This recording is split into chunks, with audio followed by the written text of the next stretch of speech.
'Di ba sinabi ko na hindi ako mahilig sa Christmas parties or hindi ako umattend ng Christmas parties mula elementary hanggang college. Pero ang totoo, ako ay umattend din ng Christmas party nung elementary. Pero yung experience ko sa elementary ay yung hindi ko makakalimutan, lalo na't may lumabas pa sa balita na yung isang bata na nakakuha ng hollow blocks at blouse bilang regalo sa kanya. Kasi naalala ko nung elementary ako, nakita o hindi naman nakita, ang nakuha ko nung na regalo sa kaklase ko ay panyo.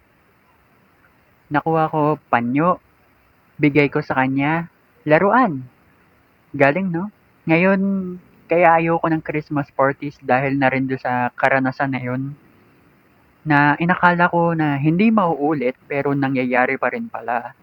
Na ang ganda-ganda ng ibibigay mo, tapos ang makukuha mo ay basura, which is something that I did not even expect na mangyayari pa rin.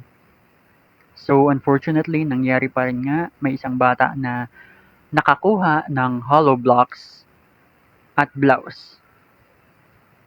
So, yeah.